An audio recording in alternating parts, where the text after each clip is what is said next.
Okay.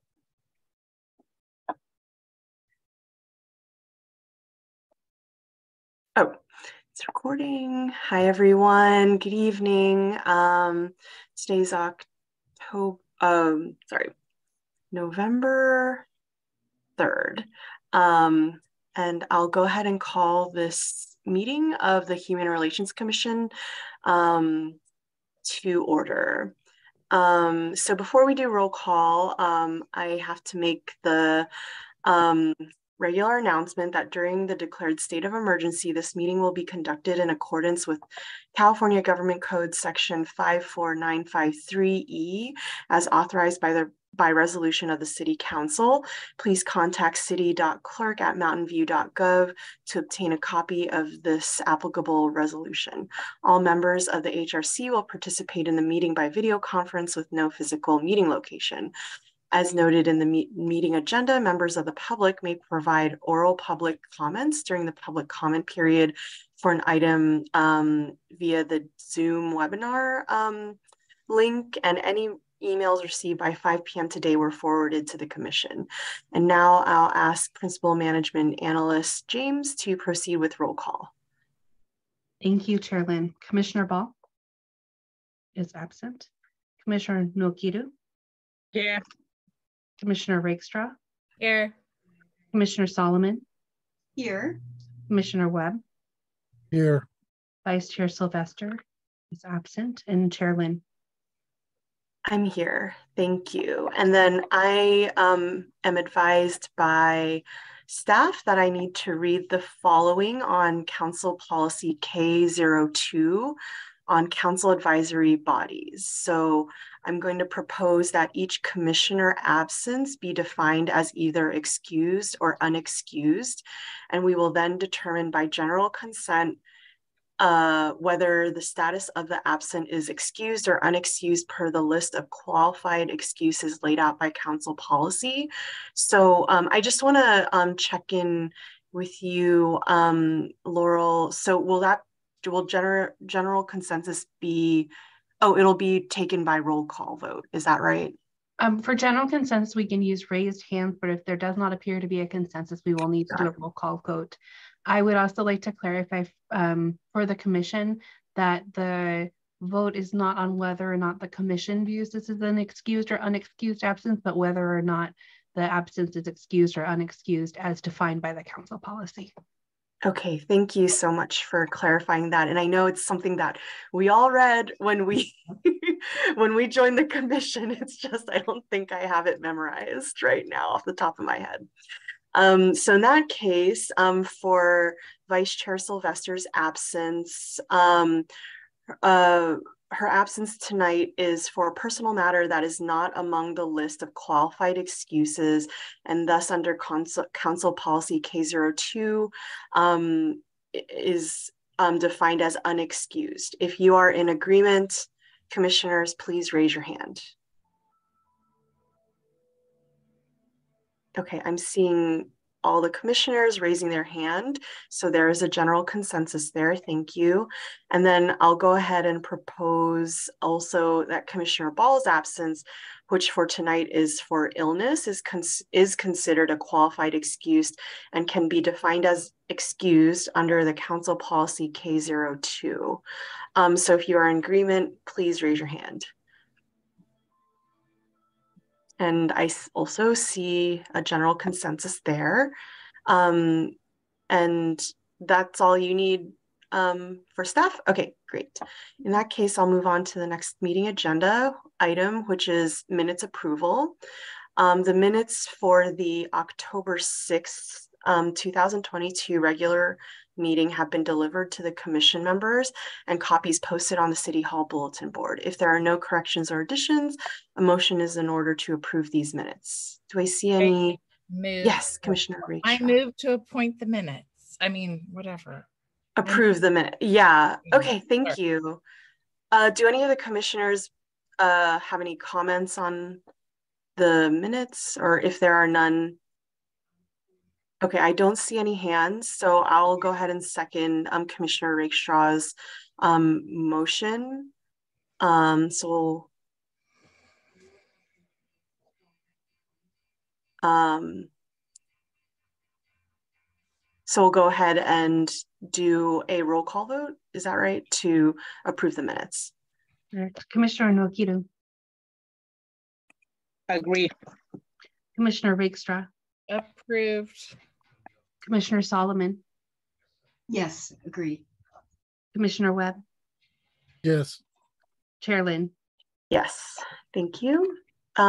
Next is oral communications from the public. I don't see any members of the public in the attendees list right now, so I'll go ahead and read this section, and if anyone shows up, they can speak if they'd like, and if not, we'll move on to the next portion.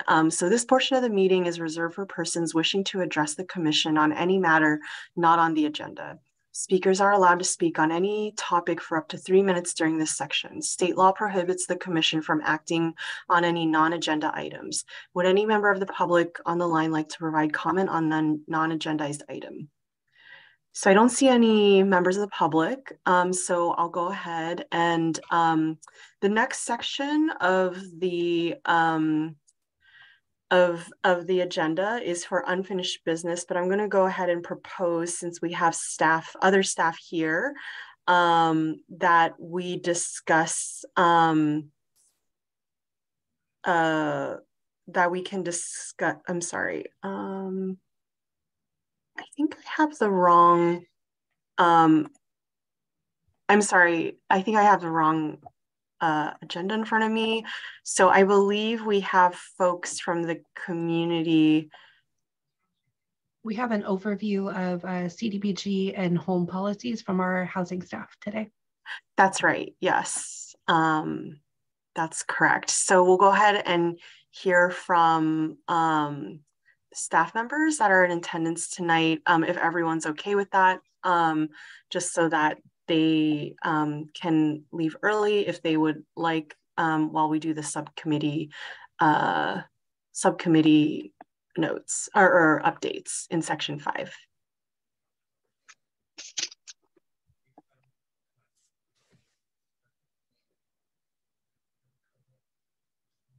I'll go ahead and share my screen then.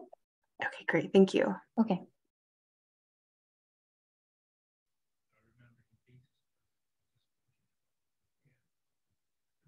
Can everyone see my screen? Yes. Okay, thank you.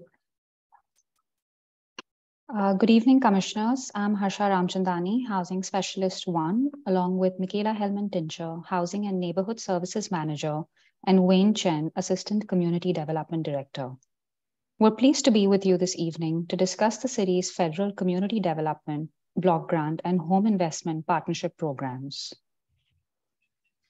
The purpose for this presentation is to provide members of the Human Relations Commission a brief overview of the city's Community Development Block Grant, or CDBG, and Home Investment Partnership, or HOME, programs, to receive feedback from the HRC on both new proposed principles for developing policy recommendations and the new proposed policy recommendations for the implementation of the CDBG and HOME programs.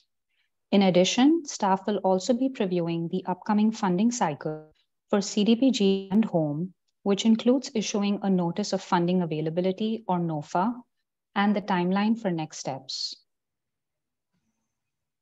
The City of Mountain View receives annual grants on a formula basis for the CDBG and HOME programs from the Department of Housing and Urban Development, or HUD. To receive the annual grant, the city must develop and submit to HUD a 5-year consolidated plan. This is a comprehensive planning document outlining the city's priority goals for a 5-year period and how CDBG and HOME funding would be used to achieve those goals. The 6 priority goals in the city's fiscal year 2020 through 2025 consolidated plan are as shown on screen. In addition, the city must also submit annual action plans, which includes a summary of the activities and projects that will be funded in the upcoming fiscal year, identifying how the annual grants, as well as other available funds, will be invested in public services and capital projects to meet the priority goals of the consolidated plan. The amount of funding depends on the federal budget approved for these programs and do vary year by year. In recent years, the city has received approximately $620,000 in CDBG funds and approximately $295,000 in home funds annually. The city also receives repayment of CDBG and home loans made to affordable housing developers in previous years. This is known as program income. The purpose of CDBG funding is to help jurisdictions address their community development needs. CDBG funding uses allow for a maximum of 15% of the grant to go towards public services. Public service activities include social services and or other direct support to individuals and households in need of assistance. The city issues a public services notice of funding availability or NOFA on a 2-year funding cycle. Up to 20% may be allocated for administration, and a minimum of 65% is to be allocated for capital projects. Capital project activities are focused on brick and mortar type neighborhood improvement and enhancements, such as rehabilitation of affordable housing, construction of public facilities in low-income neighborhoods, and infrastructure projects. A capital project's NOFA is typically issued annually. The purpose of home funding is to help jurisdictions fund various types of affordable housing-related programs and developments. A maximum of 10% of the annual grant may be allocated for administration, and a minimum of 9% is to be allocated for eligible projects and programs. All expenses must be associated with new construction or rehabilitation of housing developments. Examples include site acquisition, improvement and relocation expenses, financial assistance to eligible home buyers or owners for home purchase or rehabilitation, and tenant-based rental assistance.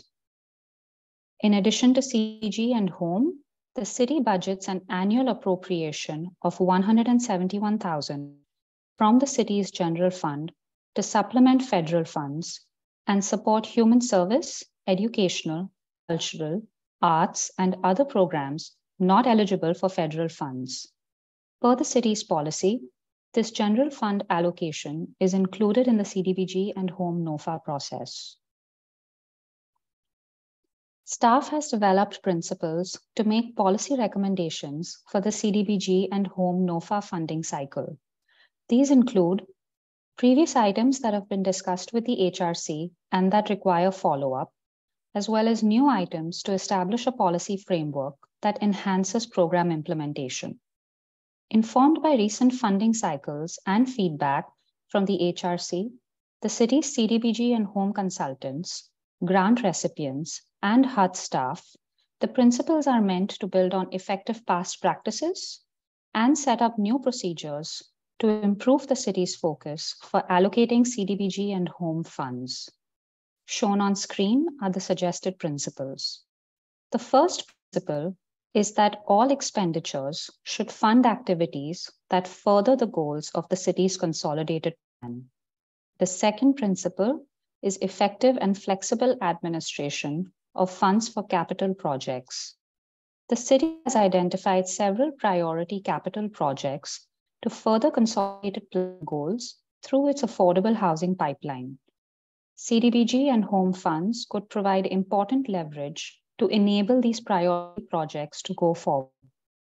In addition, over the past few years, and as has been discussed with the HRC over the past 2 years, it has been difficult to fund capital projects through the Notice of Funding Availability NOFA process, primarily because there has been a lack of nonprofits interested in receiving such federal funds, and the city's funding allocation is relatively small for capital projects, which typically have much greater funding needs. It is critical that the city uses federal funds thoughtfully and administers the funds effectively and efficiently. Due to these considerations, staff recommends analyzing the best use and method of allocating the capital funds on an annual basis, either recommending a direct allocation to an activity with an identified need, as the city did for the Crestview Hotel conversion to housing, or undergoing a NOFA to solicit potential proposals from nonprofit organizations with capital needs. This approach would allow for effective and flexible administration of the capital funds. The third and final principle, establishing minimum funding thresholds. CDBG and home grants have substantial ongoing reporting and monitoring requirements with which the city and its recipients must comply. Due to this significant administrative requirement, staff recommends minimum funding thresholds. Based on the suggested principles, 3 policy recommendations are proposed for the upcoming NOFA funding cycle. The first recommendation is aligned with previous HRC feedback about establishing a minimum funding threshold for public service grants. The HUD minimum is $5,000. Staff recommends a minimum grant request of $7,500 for the CDBG public services grants. And per Council Policy A8, this threshold would also apply for the general fund public service grants. The input received is that the administrative burden for a $5,000 grant award would be relatively high, while a $10,000 threshold would likely impact the number of public service agencies that could be funded given the high demand for the funds, which has historically been oversubscribed. Therefore, a $7,500 minimum would achieve an appropriate balance. The second recommendation is issuing 2 CDBG capital project NOFAs for fiscal year 2023-24.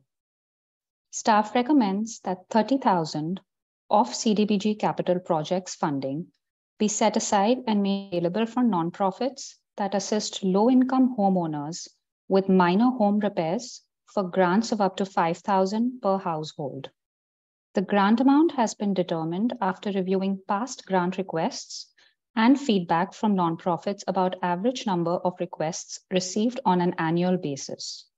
The funds would be available to qualifying homeowners in single-family homes, multifamily units, and mobile homes.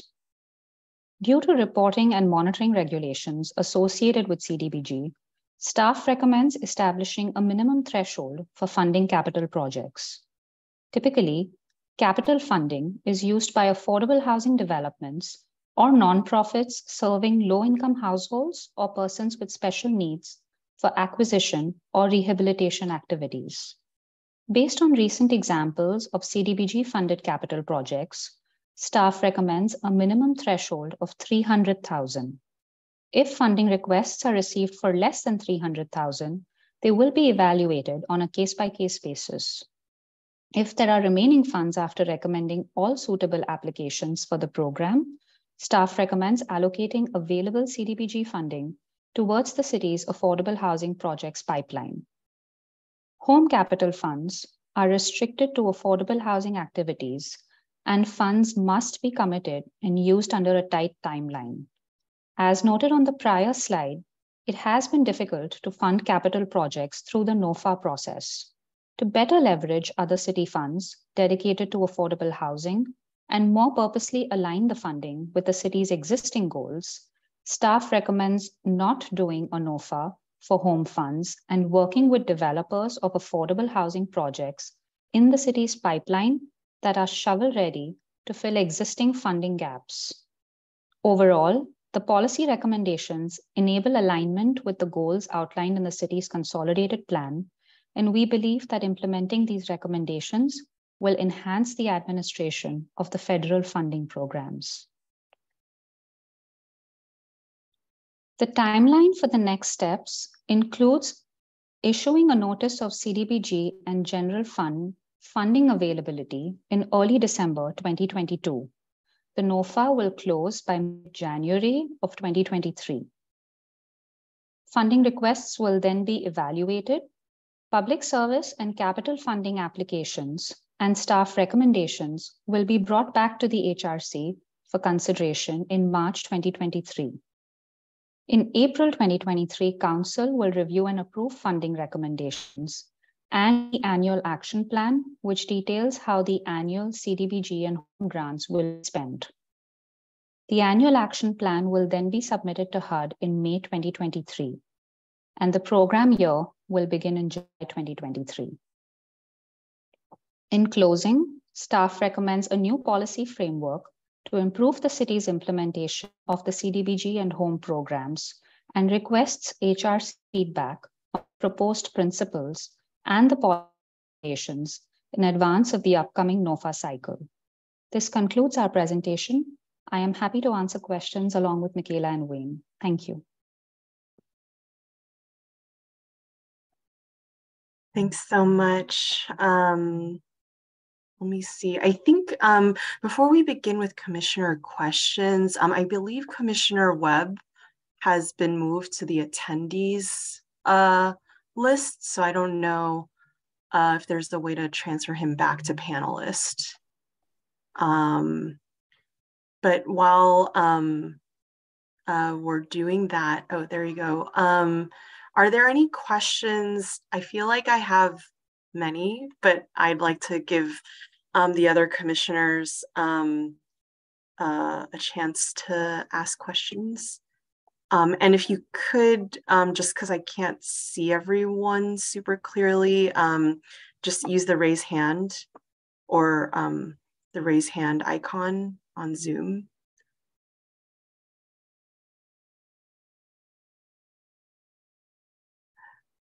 I don't see any hands raised, so, oh, okay. Commissioner Solomon, go ahead.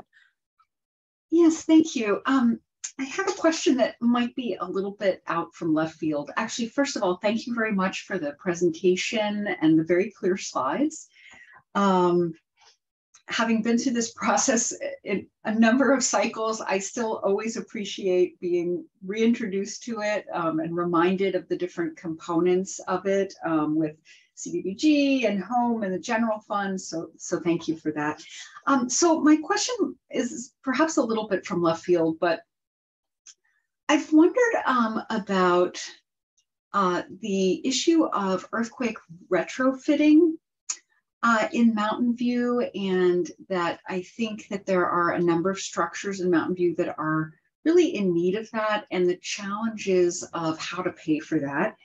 And it occurred to me during the presentation, I just wondered if any of the funding sources could or would ever be used to help support earthquake retrofitting.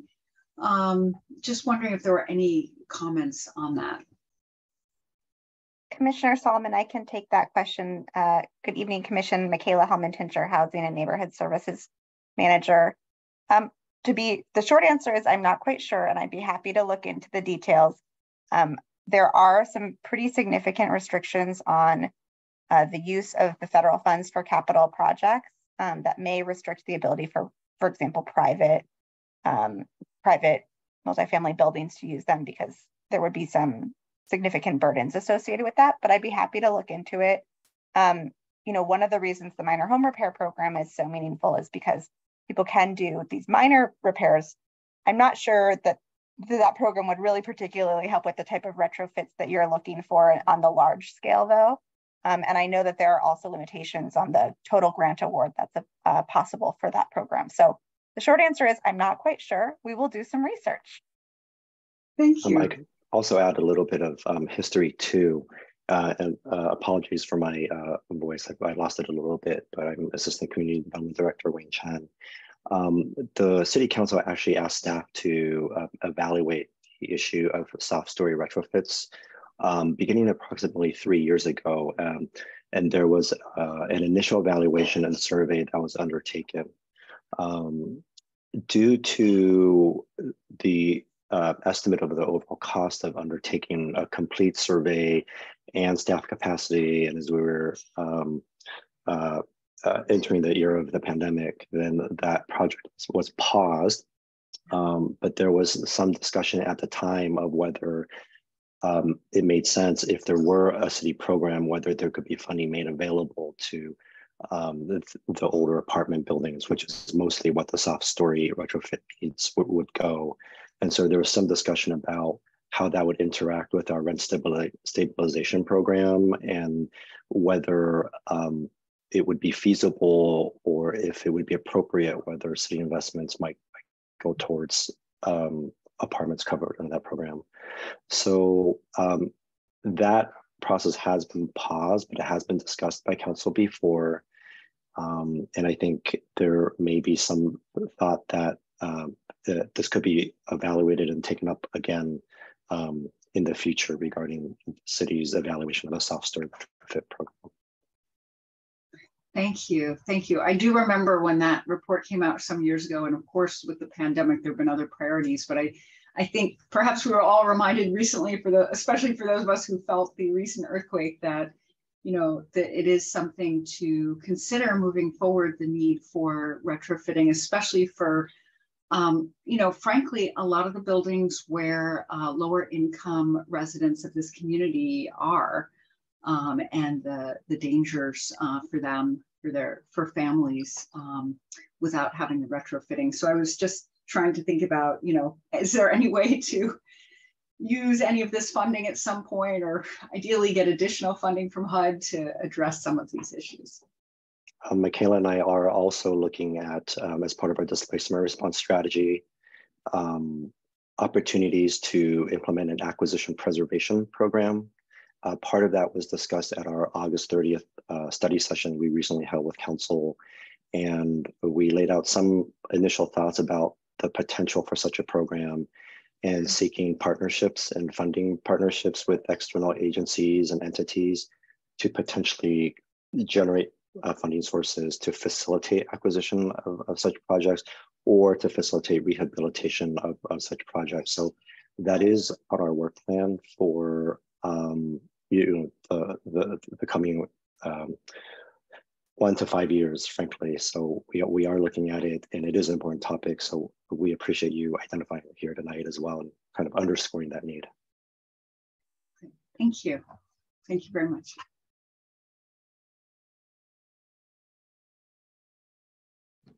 I don't seem to have a raised hand.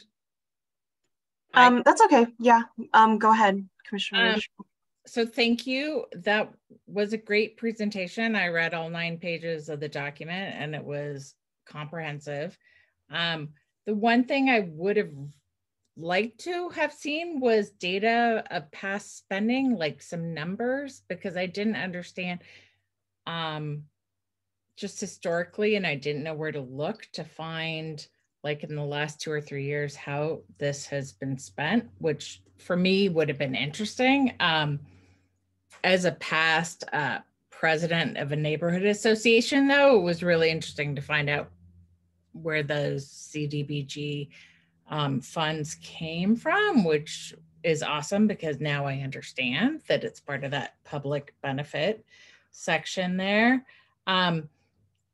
The one question I have is about the $30K for the repairs, because honestly, like, it seems a little low. If you used all 5K, that only gets you to 6 people. And it seems like there might be a greater need for this. And I was just wondering if the issue is that there's not enough PR about the program existing. And so in the past, is that why I guess I'd just like to understand why it's only 30K and not a greater portion of the amount. Thanks, Commissioner Rakestraw. When we haven't done this program for a few years, so when we were thinking about bringing it back, we did reach out to some nonprofits that do this kind of work and ask them about what they anticipated the demand might be in Mountain View and what the past demand had been, and that's how we came up with the 30,000 recommendation. We are a little cautious about allocating funds that we can't spend because we will get penalized if we do too much of that. But we'd be open to considering a different amount if that's what the commission would like us to do. But the 30,000 came from an estimate based on what they thought their demand would be. I'm not sure, if it was based, if the lower uptake was based on a low knowledge about the program, or if it was because most of the people who qualify for the program may not be homeowners, and so or they may be able to seek other sources, of which there are some others for these types of programs, like there are some weatherization programs and things like that. So we can take the advice of the commission on an amount, but we can also take this year to bring back the program, get the word out, and if we see that the demand is high, we can adjust it next year as well. I just know, like, and this is just a side note, but like here in our neighborhood, we have had a lot of yards that have not been maintained. And when we as neighbors reached out, we found out that they were seniors who didn't have access to funds to maintain their yards. And when we helped them with hiring, you know, people to get the weeds down and to bring in, you know, mulch and everything, that people were totally open to that, but they just didn't have the resources themselves. And I wonder if, you know, by finding other organizations to work with and finding these other resources, there are a lot of people out there that have this need, but they just don't necessarily have access to the knowledge of how to get the funds or who to turn to in this regard. And so, yeah, I would love to see us spend more money on helping people maintain living in their own current places so that we keep people housed in a safe, you know, way. Safe. Michaela and Harsha could correct me if I'm wrong. I believe part of the assessment too was looking at both at maybe the demand side, but also at the ability for potential nonprofits, whether they have the capacity to serve a greater number of households. And the agencies who typically provide these services are region-wide, so they do serve multiple cities. And I believe that was part of the assessment. I think Michaela's approach about reintroducing this program and then really kind of carefully monitoring this and reaching out to both residents and the service providers to see if the amount could be increased, maybe the way to balance this and increasing it for the following years. I get it. You build it back up. Like, you don't go in.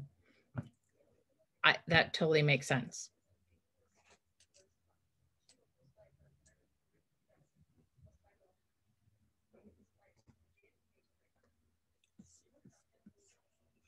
Commissioner Solomon? Yes, thank you. I have a follow-up question to that. So the minor home repairs program, what is proposed is setting aside $30K per year for each of the 2 years. Is that correct? So it would be $60K total? So we actually typically do a NOFA for the capital projects every year. So it would be $30K this year, and then next year we would reconsider the capital program again for that, for CDBG. Got it. Okay, thank you. That actually answers my second question as well. Thank you.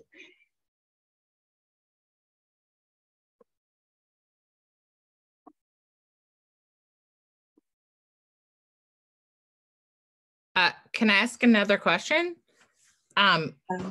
So you're trying to expand the amount that you're going to spend for the HOME, for the home program. Is there anything in the pipeline similar to Crestview that currently is going to be asking for a large amount of money that you know about, or is this just keeping it available for when the right project comes along? So we currently have a pretty significant affordable housing pipeline. We have, I believe, I have to count, I think 4 projects that are currently approved by the council to move forward. And then we have another 2 that are likely to come forward in the next year.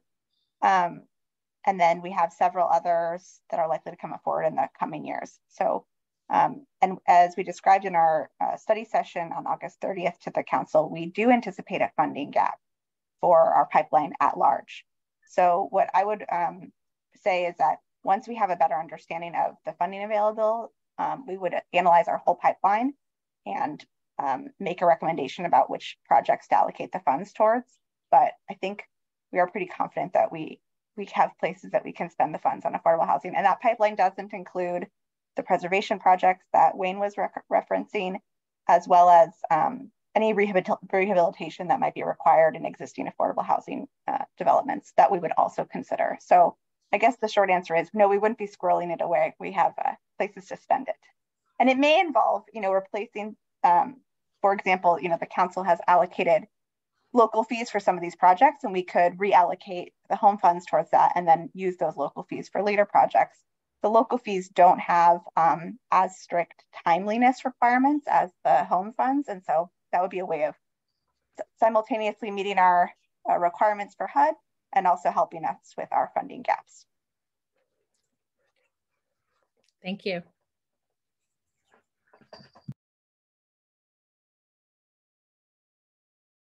That was helpful background. I also was wondering about sort of if there were any anticipated projects for this funding that the city had in mind. So that's good to know.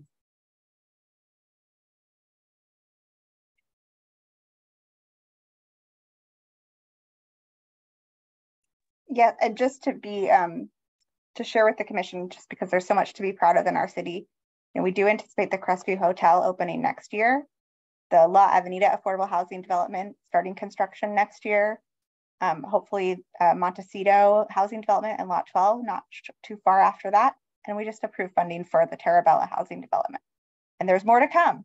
So lots of good things in the affordable housing world happening in the city, thanks to this community.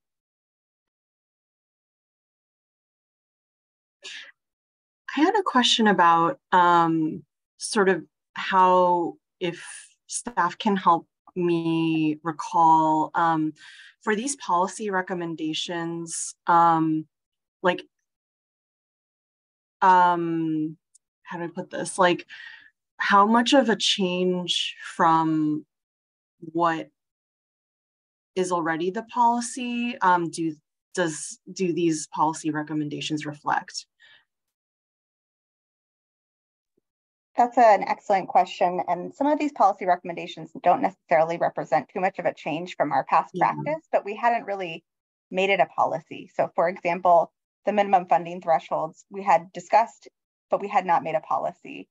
The ability to reconsider how to use the capital funds every year based on the pipeline and the needs we had discussed. And in fact, we had put into practice for the Crestview project, but we had not sort of made it a policy to make that an option. We had previously done in home NOFA somewhat unsuccessfully in the past, and now we would like to just make it a policy to allocate the funds, which in practice won't make much of a difference because we're connected to all the organizations and the housing development that may want the fund. So it's more about sort of solidifying the work that we've been talking about for a few years. And also making sure that we can really run this program as efficiently as possible. Yeah, that is helpful. I think, especially in terms of guidance, I think sometimes when we come across sort of our, when we have to allocate funding and deal with those issues, I think this is helpful to help to give us guidance during that time.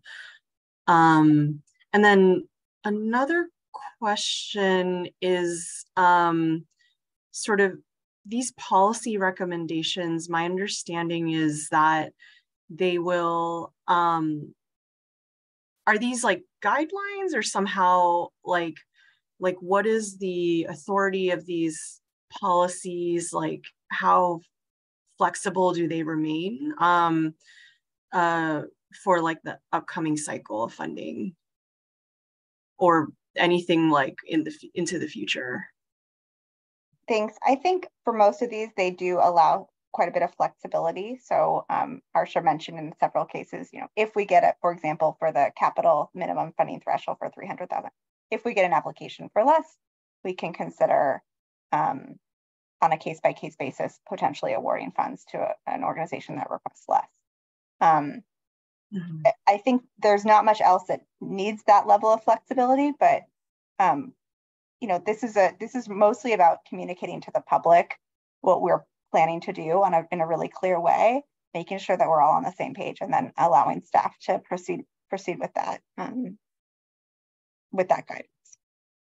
And just to add a little additional context, the policy recommendations made here are areas where HUD authorizes cities or entitlement jurisdictions to implement the program in this manner. And so it is something that we can do. And to your question, Chairlyn, yes, by practice, we've long done a 2-year public service funding cycle, complemented by annual capital project cycles. Because of the nature of the need in recent years and the increasing kind of challenges of dispersing and allocating the capital project funds, then when we identified that area, we felt that it would be helpful to actually establish the policy and provide a clear framework, as Harsha mentioned, but also the flexibility to really respond to the needs. Michaela mentioned, there are timeliness tests to actually allocate the funds and for the nonprofits to expend the funds. And that's one of the areas where we felt that this type of a policy clarified to the commission, to the council, and to the public will really allow us to be able to make the most effective use of the funds, but implement it in a way that's the most effective at the staff level. And then we've also evaluated this with our HUD consultants, as well as done an evaluation of best practices. And we felt like through this kind of evaluation lens, we were able to include that in our analysis before bringing these recommendations to the commission. Okay. Yeah, I guess I was just trying to test here, like, if there happened to be like applicants in the fiscal year, like, or in the during the application process that maybe required exception or something to this policy, like how sort of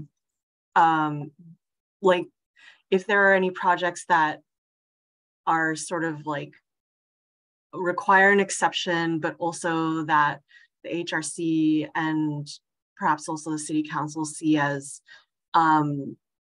like as deserving of the funds, and sort of within the spirit of what these funds are for, like, and maybe that would be like a very unusual case, but like how much flexibility we might have with some of these policies so that we're implementing. But I don't have a great example off the top of my head, but just trying to, that's just what I'm trying to get at.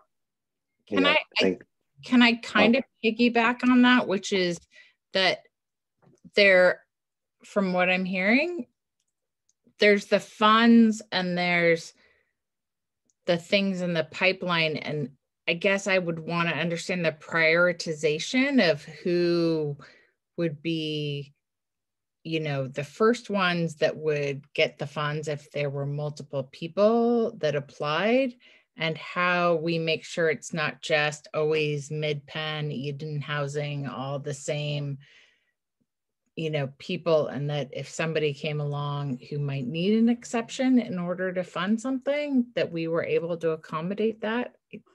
Kind of similar to Annette was saying, but maybe to the side. Yeah, I can try to address both questions. With regard to Chair Lynn's question, these are guidelines that we will put forward in our notice of funding availability.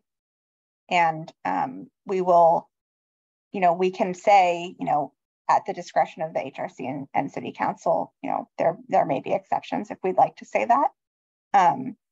Ultimately, these are funding allocations that are voted upon, recommended by the HRC and voted upon by the City Council. So if we'd like to make just put something in like that to allow for that discretion, that would be fine. But part of the reason we are putting these policies in place would be specifically to try to avoid some of the hangups we've encountered in the past. So yeah, and I totally appreciate that. I know, like, I think this is helpful to have these guidelines as well. But I think maybe adding something there about discretion, just because I would hate for I would just hate for a project that is deserving, but also like not within these policies, like exactly all these guidelines. Like I would hate for them to miss out, or for us to not be able to, make an exception. I think, yeah, I can't predict the future, and like, so I just not sure if that would happen, and just wanted to make sure that that might be built in case that should occur. But yeah, thanks. Certainly. Commissioner Rakestraw, with regards to your question, all of our pipeline projects have gone through some sort of process. So if it isn't because they applied for the home NOFA, which frankly, very few of these organizations ever would because of the small amount of funds, they've applied for our city NOFA for funds, or in the case of the Crestview project, the developer applied to be the developer on the site, or in the case of our future projects where the city owns the land, or in Lot 12, we did an RFP to select a developer. So, we're not handpicking sort of the always folks. Anybody who's developing affordable housing in the city of Mountain View will be going through some sort of procurement process first. So we can make sure that there's equal opportunity for all the good folks who want to do good works in our community. In March, when staff brings back the funding recommendations, we'll go into much more detail at that time, but it will include a summary of the evaluation criteria and framework for the applicants. So, for example, some of the common ones would be sort of organizational capacity and experience for delivering the services and the history of doing so.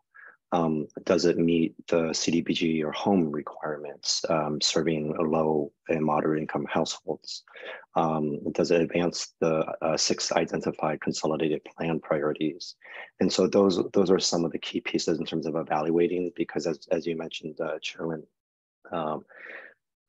yes, as Harsha mentioned, these funds typically have been oversubscribed, and then the past year cycle, we've had to bring the information to the HRC, who makes a recommendation to the council. 2 years ago, the council decided to supplement funds to really fund additional activities. But we do have a scoring criteria, and but there are some minimum things that must be met in terms of HUD requirements. But I think just to say, for the capital projects, is actually we're incorporating additional flexibility to actually assess projects that may not meet, for example, the $300,000 threshold. And so I think we're introducing flexibility in a way that we may not have formally done so in the past. So I think that could allow us to achieve sort of the input that you're providing, and also it'll get supplemented by the fact that we do have a evaluation and scoring framework that we'll summarize again in March for the commission. Thank you. That's appreciate that further background, and not trying to say that anything non-compliant should happen in terms of the federal like regulations or anything in terms of HUD funding. Like I think when I see like sort of more policies put on top of like the requirements, I just want to make sure that like something's built into that, so that like here at the local level, we provide as much flexibility as we can for our residents and the agencies that work here. So yeah, appreciate you addressing that. Are there any other questions or comments from the commissioners for staff? Okay, I don't see any hands raised. So in that case, I am required to ask if there's any member of the public on the line that would like to provide comment on this item, but there are no attendees in the public attendee box. So we'll go ahead and close out this item of new business. Forgot to say in the beginning that no action will be taken on this item at this time, so no need for any votes. So I'd like to thank staff for giving this great presentation. Thank you, Harsha, and thank you so much for fielding our questions, Michaela and Wayne as well, and for providing that background. Really appreciate it. And I won't be here, but looking forward to like seeing you guys again in a few months when the grants and their applications come through. And you're welcome to stay, but you can also, I know it's late for you, so you can go ahead and take off if you'd like. And I'll move the agenda item back, or move the agenda back to unfinished business. So we'll go ahead and check in with all the subcommittees. Thanks, thanks everyone. Have a good night. So we'll go ahead and start with the Bystander Intervention Training Subcommittee, which will now present an oral update. No action will be taken on this item at this time. I understand that Commissioner Ball was supposed to give this update, but he's unable to attend. So I think, I know, Laurel, you just sent me a message about this. Is it Commissioner Webb? I think, are you able to provide an update? Commissioners Webb and Rakestraw are both on the subcommittee, and either one can provide an update. Okay, or Commissioner Rakestraw, sorry about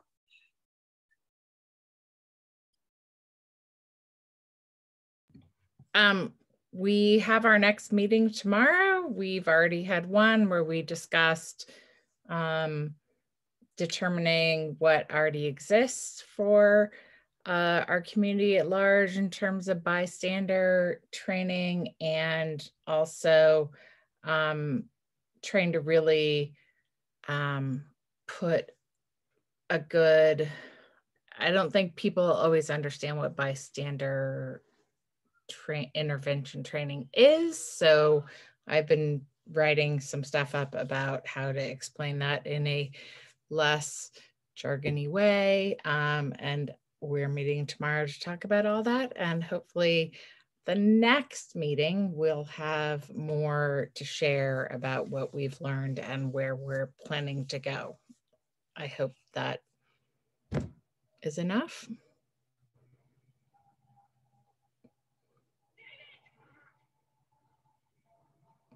I know Commissioner Webb's been having a couple of technical difficulties this evening. Oh, there you go. Unmuted. Can you hear me? Yes, you're very soft. It's still, my internet is. Okay. Can you hear me at all? Yes, we can hear you. Dead. It's dead. Yeah, I don't know what's going on. I'm on my mobile right now. There's nothing more to add for that. Yeah, we're in the beginning phases of it, so we'll probably have more updates after the meeting tomorrow. I just wanted to test this out because I think I have to talk on the other subcommittee as well, and I don't believe anyone is here for it except for me. So I was also on the Housing and Security Subcommittee, but oh yeah. So you mean for the Housing and Security Subcommittee? Were you? Yes. Yes. Okay, so no worries, but we can hear you. So great. Are there any questions from the other commissioners? I guess I'll ask, just because this is a carryover item from last year when Vice Chair Sylvester and I we basically made up this subcommittee, but I'm curious whether especially since I think Vice Chair Sylvester was able to make some sort of progress with working with maybe like the county in terms of that, and if that information's been able to get passed on to the new members. I'm seeing maybe a nod from Commissioner Rakestraw, or I don't know. Yes, Chair Lynn, I provided a briefing from Commissioner Sylvester to the commissioners on the subcommittee. Okay, great. And that's more late stage. I know. I think what the subcommittee is working on right now is like the foundational work. So yeah, thanks for that update. Great. I don't see any members of the public right now, so I'll go ahead and move on to the next subcommittee. If we could get an update from the Housing and Security Subcommittee. No action will be taken on this item.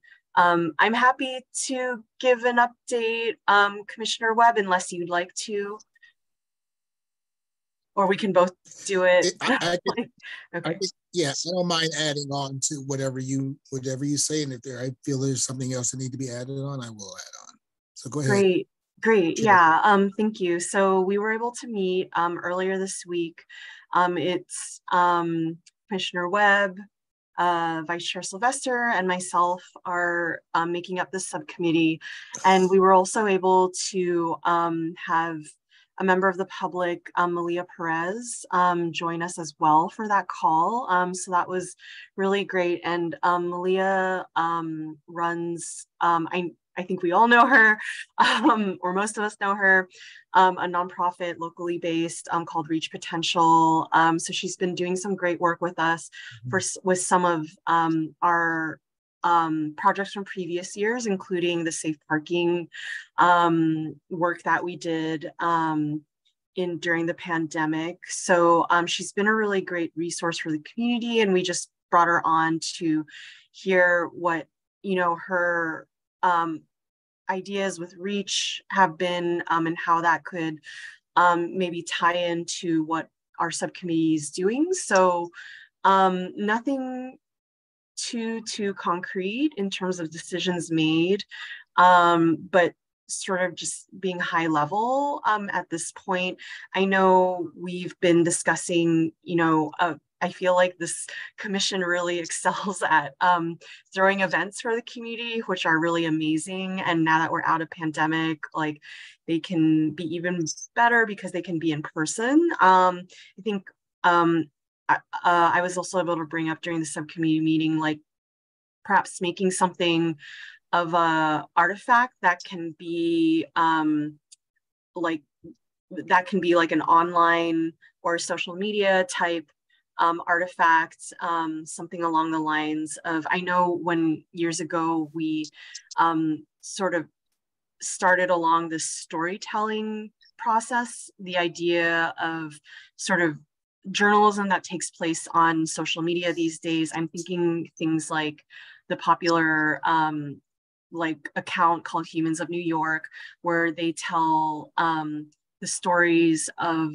local residents in very in their own words, in ways that I think are compelling to the public, to really relate and learn more about the lives of their like fellow community members.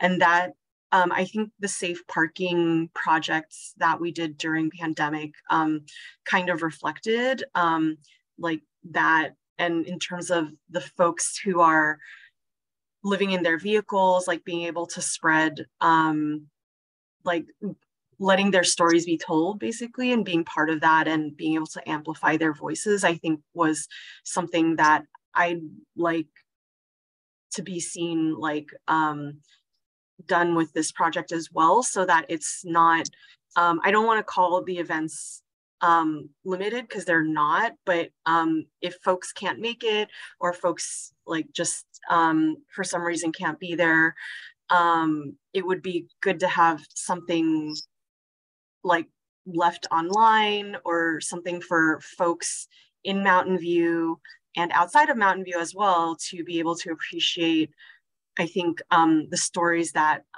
we're going to be collecting for this. Commissioner Webb, I don't know if you have anything else to add to that. I'm not sure if my connection is going to last, but the one thing I wanted to just inform the committee on is we're definitely in the beginning stages. So we're coming off of quite a few ideas. We haven't solidified those. We're just, because we don't even know what it's going to be. Is it going to be something that people go to? Are we going to do something online? We're definitely in the beginning stages of this. We don't have a timeline for it. So we're just in the middle of figuring all those things out. We're going to get back together in a couple more weeks to try and keep hashing it out, to try and get some kind of framework around it,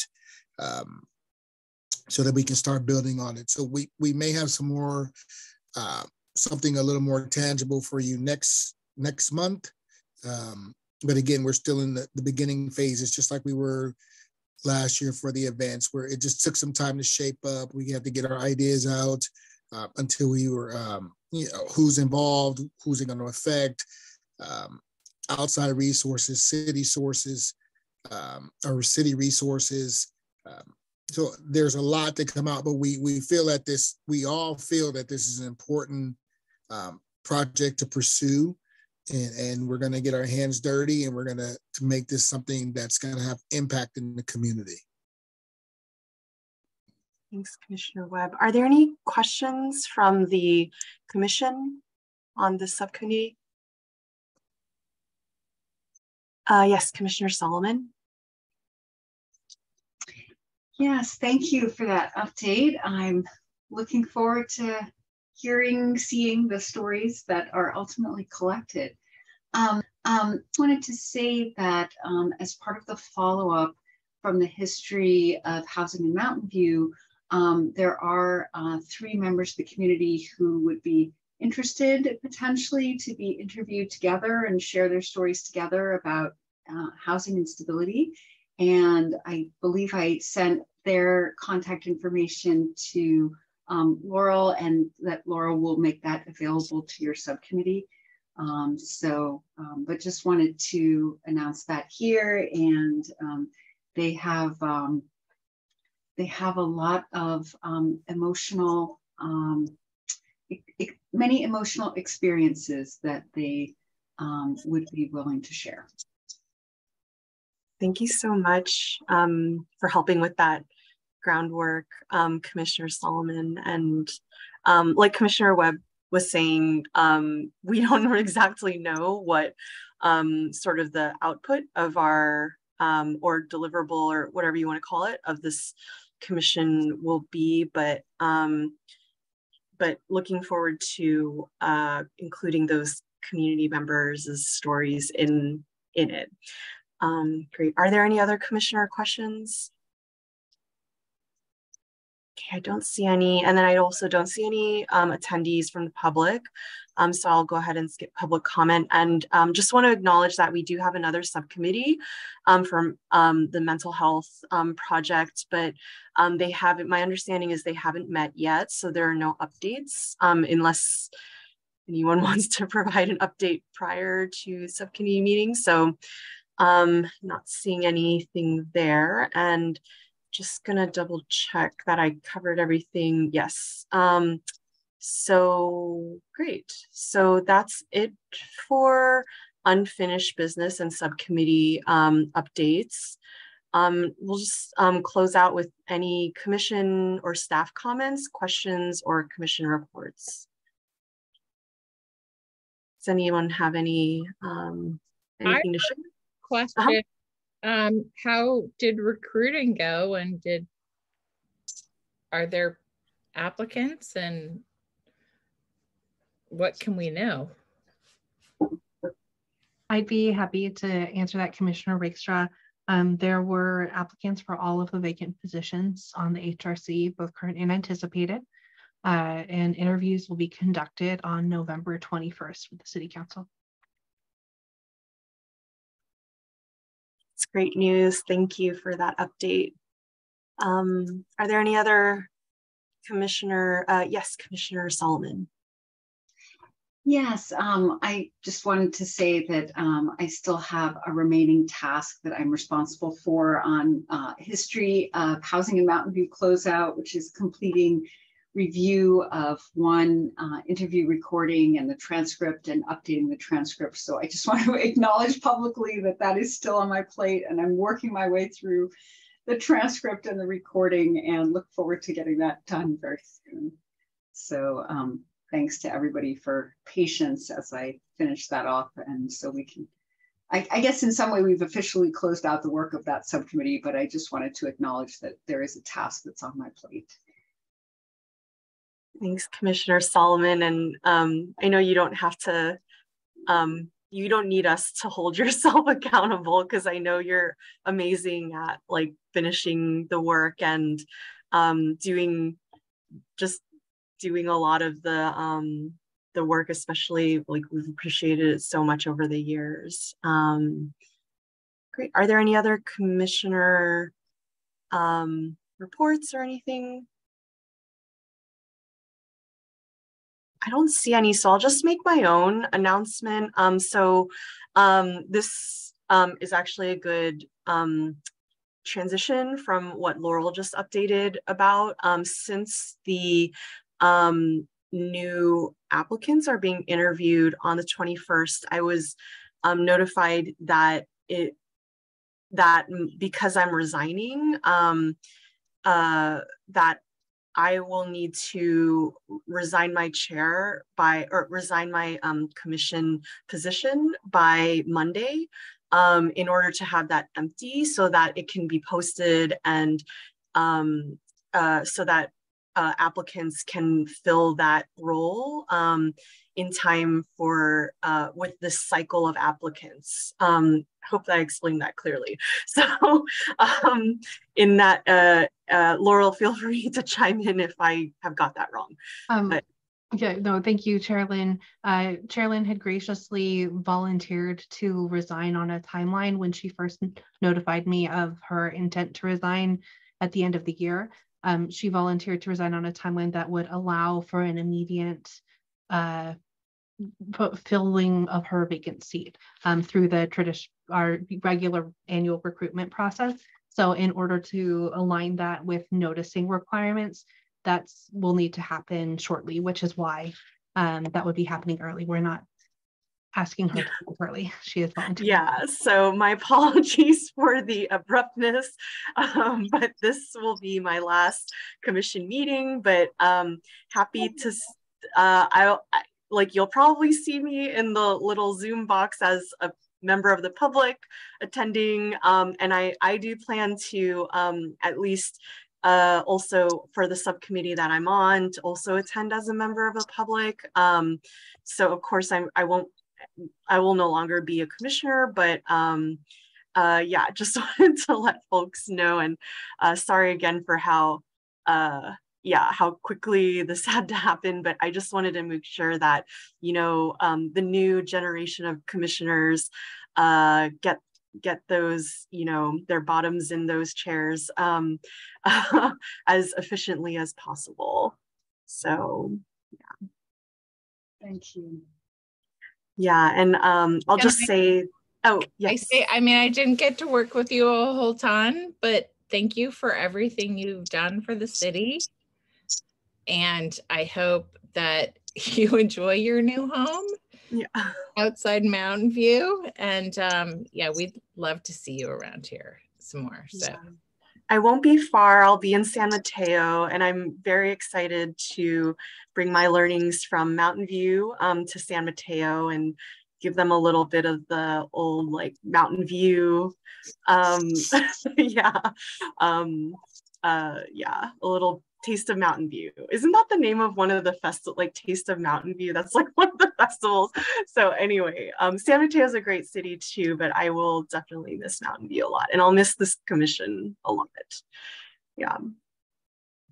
It's been wonderful to work with you. I'm going to miss working with you in this capacity. Hopefully we can continue working together in another capacity. And does San Mateo have an HRC? They do, yeah. I believe our chief of police, I don't know if he's currently still on their HRC, but he told me once that he was on their HRC. So they do have it, yeah. Well, if you choose to apply, they would greatly benefit from your expertise and experience and your skills and overall. So Mount View's loss will be San Mateo's gain in any case. Thank you so much. Yeah. But yeah, it's been an honor to work with all of you, and I'm sad that Commissioner Ball and Vice Chair Sylvester aren't here. But I'll tell them offline, I guess. So yeah.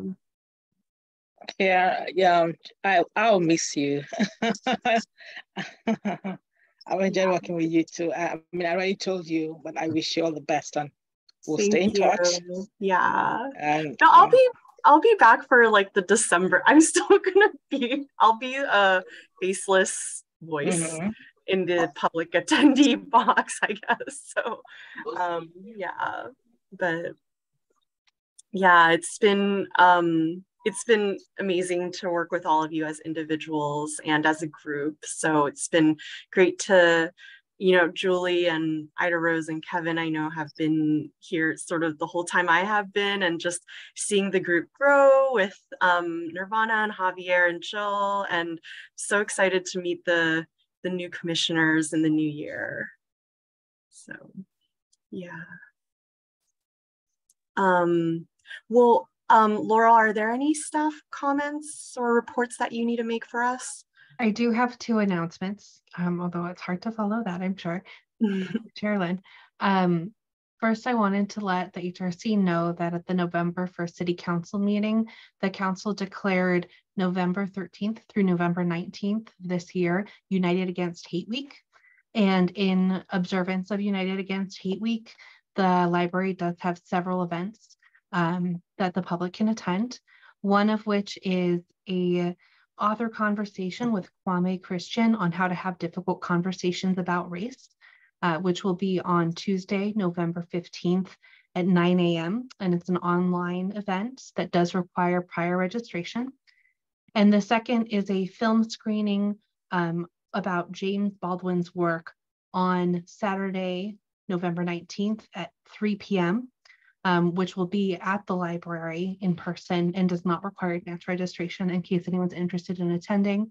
Additionally, they'll be putting together several relevant displays in the library and some reading lists of both online and physical materials for those who are interested in learning more and participating in United Against Hate Week.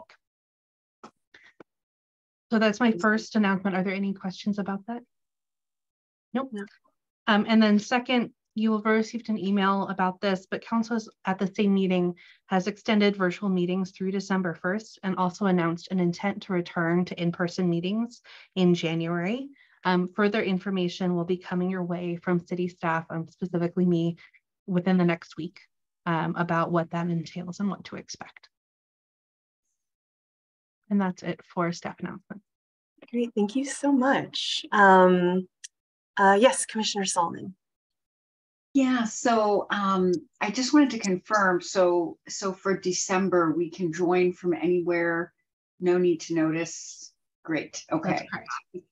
I'm gonna be out of the country, but assuming that civil unrest doesn't happen that cuts off electricity where I'm going, I will be able to join online.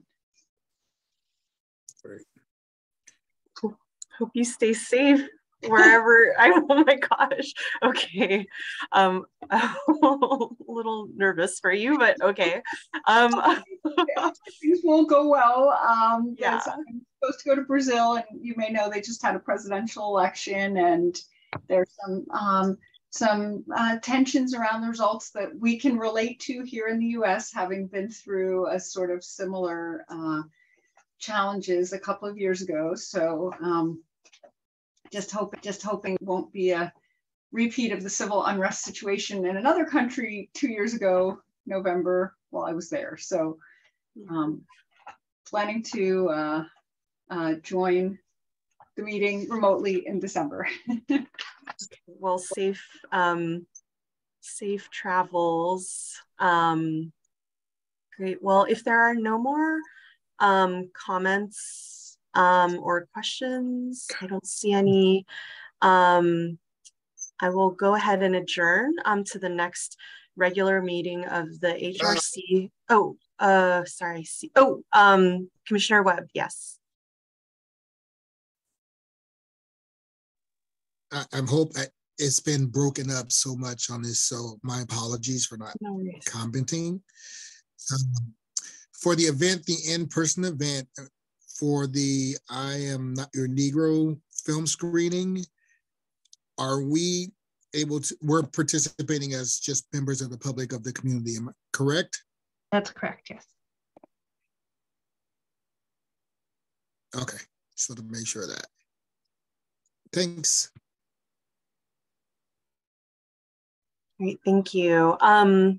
Okay, so I will go ahead and adjourn to the next regular meeting of the HRC, which I think will need to be chaired by Vice Chair Sylvester, if I'm not mistaken. And that will be December 1st, 2022 at 6:30 p.m. So, so sad, but all right. Thank you everyone for attending and have a good evening. Bye. Thank you. Bye, everybody. Bye.